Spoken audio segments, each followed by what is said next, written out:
नमस्कार. Plain explain या कार्यक्रमामध्ये आपलं मनपूर्वक स्वागत. आज आपण नाईलाजाने का होईना आपण पुन्हा एकदा करोनावर चर्चा करतो आहोत. नाईलाजाने अशासाठी की करोना इतका व्यापून टाकतो आहे आपल्या जीवनाला आणि नवीन नवीन बातम्या आणि नवीन नवीन संकटाची पावलं आपल्याला जोरदारपणे ऐकू येत आहेत. एकंदर या प्रश्नाकडे कसं बघावं आणि गेल्या 3-4 दिवसामध्ये ज्या प्रकारच्या उपाययोजना केल्या गेल्या त्याचं आपण परीक्षण कसं करावं याच्याबद्दल मी काही आपल्यासमोर मुद्दे मांडणार आहे. सगळ्यात पहिला मुद्दा म्हणजे असा की करोनाच्या या सगळ्या आपत्तीकडे आपण पाहत असताना व्यक्तींची बेरीज म्हणजे समाज किंवा प्रत्येक व्यक्तीने आपापला स्वार्थ साधून घेणं म्हणजे सामाजिक स्वार्थ म्हणजे सामाजिक हित या भूमिकेचा त्याग आपल्याला करावा लागेल. कुठल्याही उपाययोजनेचा विचार करताना आपल्याला समाज, समुदाय, समूह ही एक स्वतंत्र अशी काही गोष्ट आहे, त्याला एक स्वतंत्र अस्तित्व आहे आणि त्याच्या संदर्भातच व्यक्ती जगू शकते याचं भान आपल्याला ठेवावं लागेल. आणि म्हणूनच औषधांसाठी असेल, हॉस्पिटलायझेशनसाठी असेल किंवा एकंदरच याबाबतची सर्व शिस्त पाळण्याबाबतचे मुद्दे असतील, माझा मी आणि माझा पुढचा रस्ता आणि माझं स्वतःचं आणि कुटुंबाचं हित एवढ्यापुरतंच मी बघीन अशी भूमिका कोणालाही घेऊन चालणार नाही. आपल्या शेजारचा मनुष्य कसा जगतोय, आपल्या सोसायटीमधला, आपल्या शहरातला सगळ्यात शेवटचा माणूस कसा जगतोय, आपल्या राज्यातला शेवटचा माणूस कसा जगतोय याचा विचार प्रत्येकाला करावाच लागेल. आणि म्हणून हा एकंदर साकल्याने होलिस्टिक थिंकिंग हे याबाबतीत जे आवश्यक आहे तो माझा बोलण्यातला पहिला मुद्दा आहे. आणि याच दृष्टिकोनामधून मी राज्य सरकारने आणि केंद्र सरकारने घेतलेल्या जे गेल्या काही दिवसातल्या भूमिका आहेत त्याच्याबद्दल काही मुद्दे. आता 4 दिवसापूर्वी महाराष्ट्र सरकारने या दृष्टीनं काही मदत योजना जाहीर केल्या, त्याच्याबद्दलचे मुद्दे आपण काही पाहू.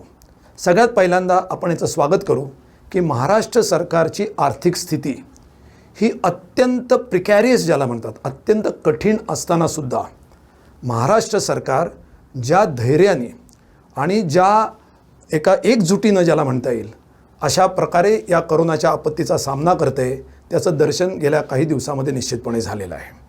आणि मुख्यमंत्र्यांनी 5,476 कोटीचं जे काय पॅकेज ज्याला आपण म्हणू किंवा मदत योजना जाहीर केलेल्या आहेत त्या अर्थाने पाहिलं तर रक्कम म्हणून मोठ्या नाहीत, परंतु राज्य सरकारचा इरादा किंवा राज्य सरकारचा एक दृष्टिकोन काय आहे हा त्याच्यामधून दिसतो आणि तो सकारात्मक आहे. म्हणून त्याचं आपण निश्चितपणे स्वागत केलं पाहिजे.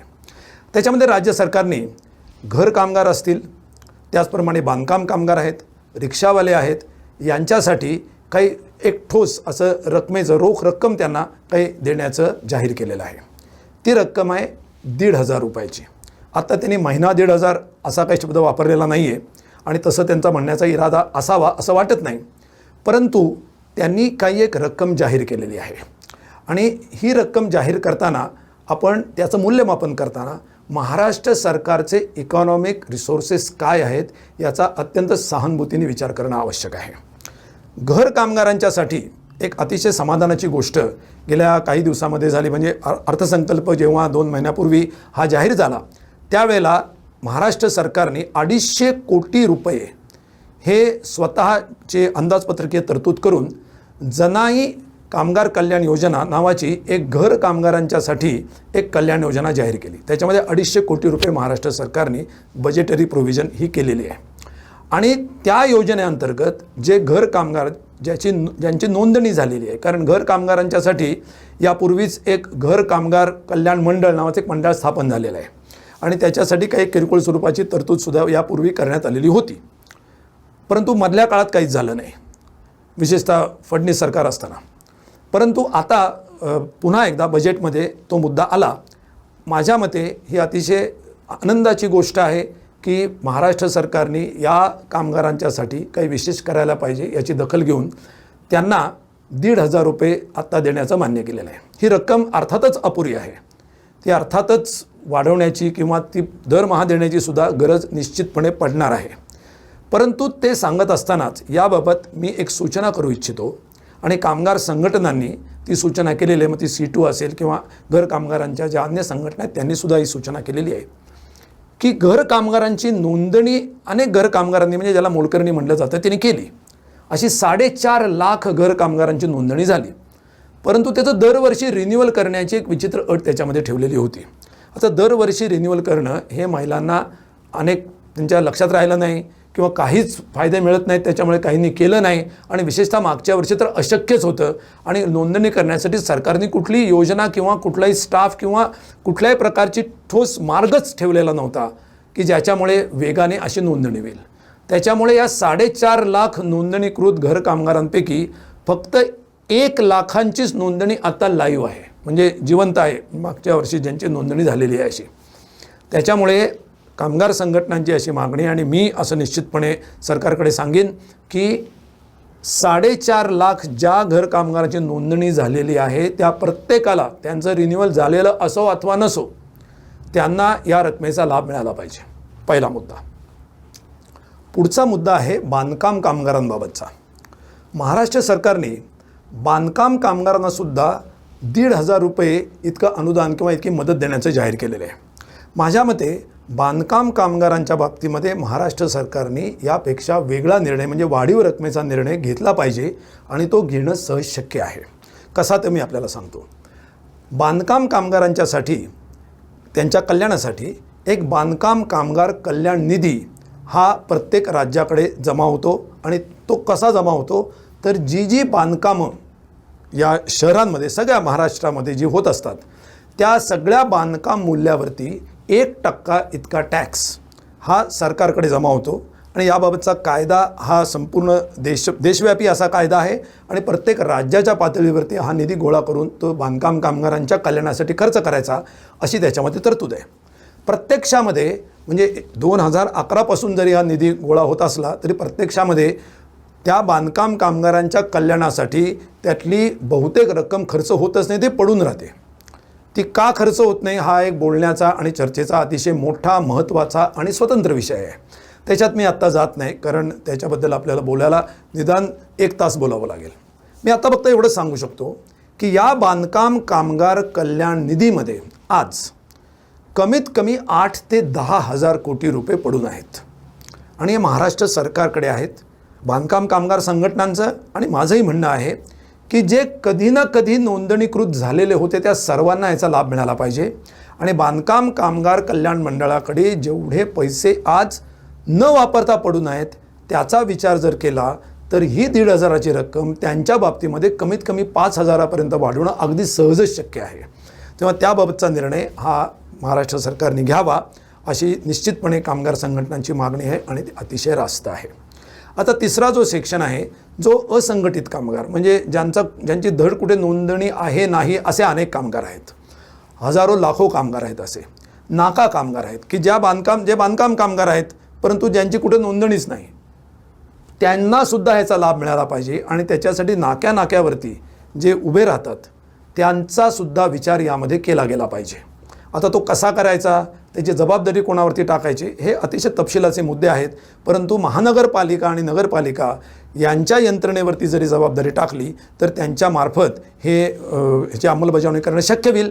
कारण प्रत्यक्ष हा जो कर गोळा होतो बांधकाम कामगार कल्याण कर हा नगरपालिका आणि महानगरपालिकांच्या मार्फतच होतो.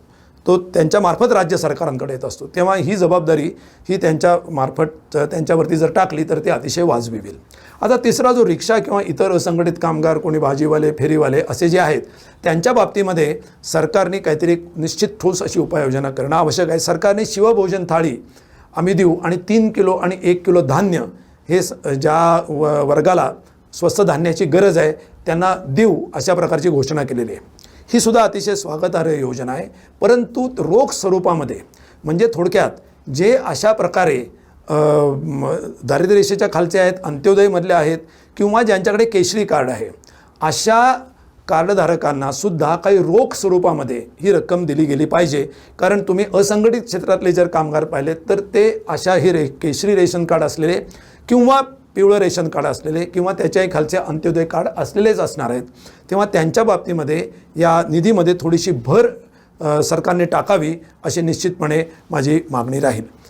आता एक अतिशय महत्त्वाचा मुद्दा या ठिकाणी निर्माण होतो आणि तो मुद्दा म्हणजे असा की पॅकेज देण्याची जबाबदारी आणि क्षमता हे कोणत्या सरकारांमध्ये आहे आणि कोणाकडे नाही. आपण जर पाहिलं तर महाराष्ट्र सरकार असो किंवा कुठलंही राज्य सरकार असो, त्यांची आर्थिक क्षमता अत्यंत मर्यादित असते आणि विशेषतः GST नंतर ती अधिक मोठ्या प्रमाणात झालेली आहे. किती असते ती याचा थोडासा आपण एक अंदाज घेऊ की आपल्या देशामध्ये एकूण संपूर्ण राष्ट्रीय उत्पन्नाच्या 18% इतके कर गोळा होतात, केंद्र राज्य असे सर्व मिळून. यापैकी केंद्राचे किती असतात आणि राज्याचे किती असतात याचा जर आपण विचार केला, आणि जेव्हा आम्ही आता केंद्राचे आणि राज्याचे असं जेव्हा म्हणतो तेव्हा केंद्र राज्याला जे घटनेतल्या तरतुदींप्रमाणे किंवा फायनान्स कमिशनच्या शिफारसींप्रमाणे जे देणं लागतं ते दिल्यानंतरचे केंद्राकडे राहणारे कर आणि राज्यांकडे येणारे हे डिव्हिजन करूनच मी बोलतो आहे. तेव्हा आपल्याला असं दिसेल या सगळ्या वाटपानंतर जे सर्वसाधारण चित्र तयार होतं ते असं आहे की 18% इतके कर राष्ट्रीय उत्पन्नाच्या देशात एकूण गोळा होतात. त्यापैकी 11.5 ते 12% कर हे केंद्राचे असतात, हे केंद्राचं उत्पन्न असतं, आणि 6 ते 6.5% फक्त हे राज्यांचं असतं. म्हणजे राज्यांची क्षमता केंद्राकडे गोळा होणाऱ्या करातला जो काही हिस्सा थोडाफार त्यांच्याकडे येतो तो धरूनसुद्धा ही केंद्राच्या निम्मी असते सर्व राज्यांची, आणि स्वतःचे कुठलेही कर लावण्याची त्यांच्याकडे सुतराम शक्यता नाही. असं असताना अशा परिस्थितीमध्ये जर काही पॅकेज जाहीर करायचं असेल तर ती मुख्य जबाबदारी केंद्र सरकारची ठरते. तरीसुद्धा आणि याच्यातून आपल्याला दिसेल स्पष्ट आकडा की केंद्र सरकारचं उदाहरणार्थ 21-22 जर तुम्ही बजेट पाहिलं तर ते 34 लाख कोटी रुपयाच्या खर्चाचं आहे, आणि जर तुम्ही महाराष्ट्र सरकारचं बजेट पाहिलं तर ते 4,85,000 किंवा फार तर अगदी राऊंड ऑफ केलं तर 5 लाख कोटी रुपयाचं आहे, आणि केंद्र सरकारचं 34,50,60,000 कोटी म्हणजे 35 लाख कोटी रुपयाचं आहे. म्हणजे महाराष्ट्र हे त्या मानाने बऱ्यापैकी आर्थिक स्थिती असलेलं राज्य असूनसुद्धा महाराष्ट्र राज्याच्या 7 पट हे केंद्र सरकारचं त्यांची आर्थिक क्षमता आहे खर्च करण्याची. केंद्र सरकारला कर्ज उभारण्याच्या बाबतीमध्ये असेल किंवा केंद्र सरकारला कर नवे लावण्याच्या बाबतीत असेल, जवळजवळ कुठलाच प्रत्यवाय नाही. GST हा कर जरी GST काउन्सिलकडे असला तरी प्रत्यक्ष कर ज्याला म्हणतो आपण, म्हणजे इन्कम टॅक्स, कॉर्पोरेट टॅक्स, या बाबतीमध्ये केंद्र सरकारला पूर्ण मुभा आहे. कस्टम्स ड्युटीच्या बाबतीत पूर्ण मुभा आहे. पेट्रोल डिझेलवरच्या एक्साईज ड्युटीच्या बाबतीत पूर्ण मुभा आहे.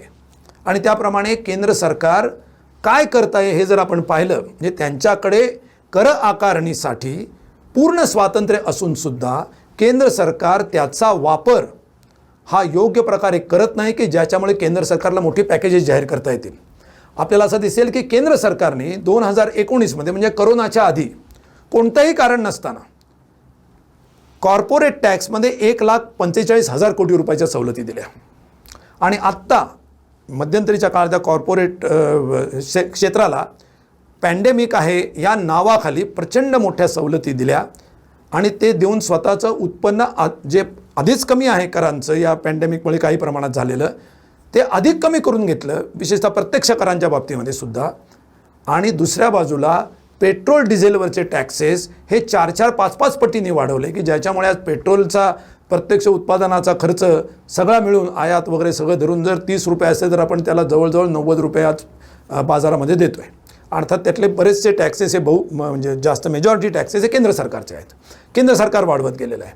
म्हणजेच केंद्राची जी क्षमता आहे डायरेक्ट टॅक्सेस म्हणजे श्रीमंतांकडून कर वसूल करण्याची, आणि हाच तो काळ आहे की ज्याच्याबद्दल मी सुरुवातीला बोललो.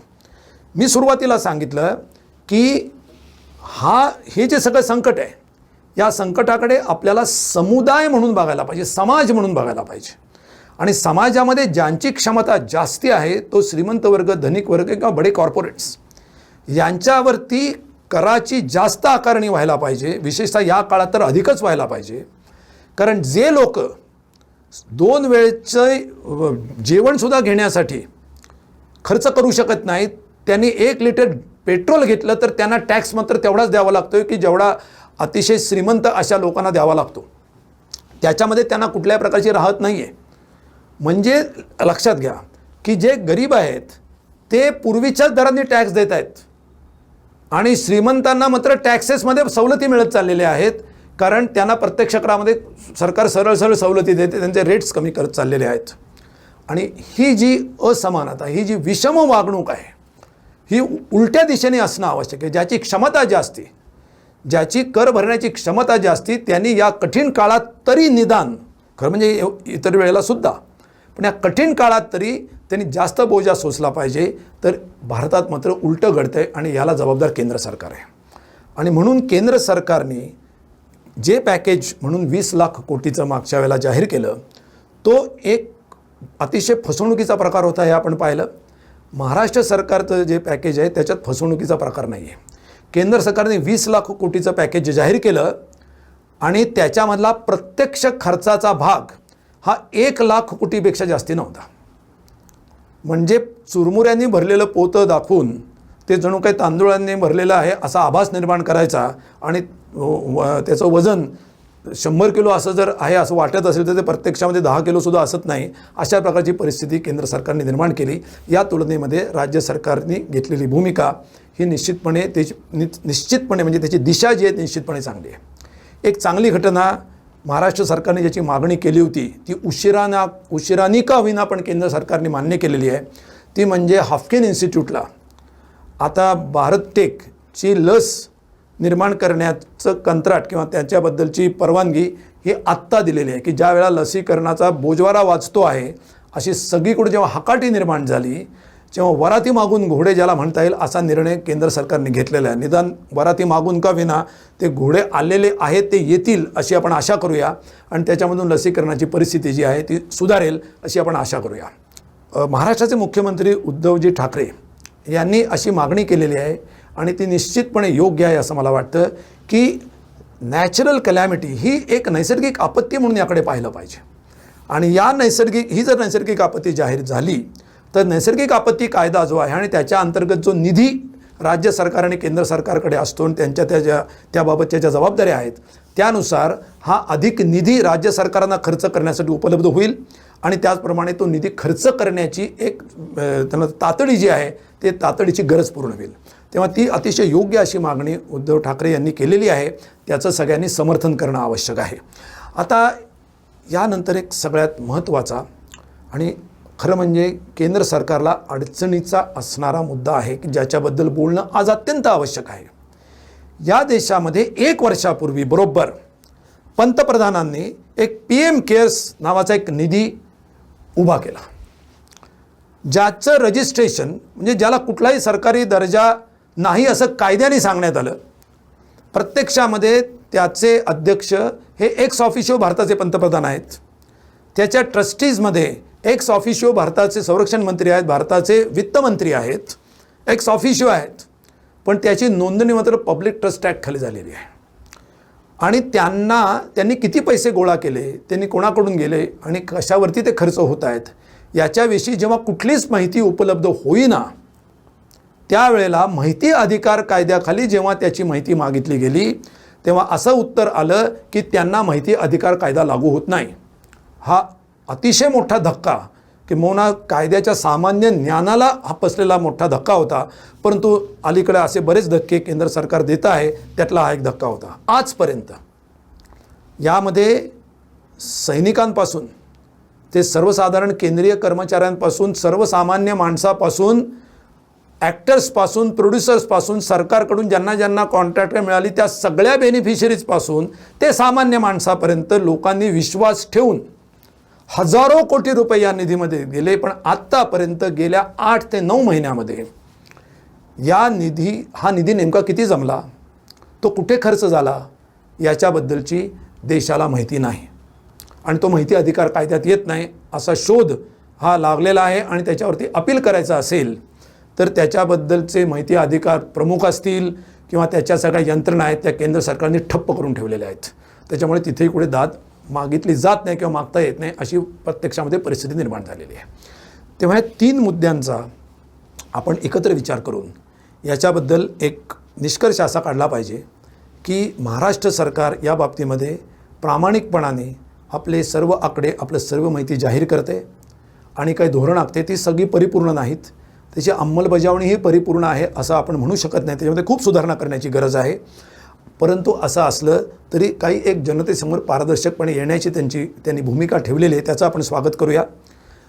मात्र या पार्श्वभूमीवरती केंद्र सरकारचं वर्तन हे अत्यंत उद्दामपणाचं, काहीतरी झाकून ठेवण्याचं आणि आता आमची जबाबदारी काहीच नाही अशा पद्धतीने सर्व काही राज्य सरकारांवरती सोडून देण्याचं आणि शक्य झाल्यास लसीकरणामध्ये सुद्धा भेदभाव करण्याचा आहे. याच्याबद्दल सर्वसामान्य जनतेने जागरूक राहण्याची गरज आहे. एवढंच बोलून या ठिकाणी मी थांबतो. पुन्हा पुढल्या आठवड्यामध्ये भेटूया. जर आपल्याला ही सर्व चर्चा जर ऐकायची इच्छा असेल, हे सर्व मुद्दे जर आपल्याला महत्त्वाचे वाटत असतील तर या चॅनेलला सबस्क्राईब करायला विसरू नका. सबस्क्राईबचं बटन जरूर दाबा, लाईकचं बटन दाबा आणि नोटिफिकेशनचं सुद्धा बटन दाबा. आपल्या कॉमेंट्स, आपले विचार, आपली प्रतिक्रिया या निश्चितपणे स्वागतार्ह आहेत. ते निश्चितपणे त्याच्यापासून काहीतरी शिकायला मिळेल असं वाटतं. पुन्हा एकदा आठवड्यात भेटण्याच्या वचनासहित थांबतो. धन्यवाद. भेटूया.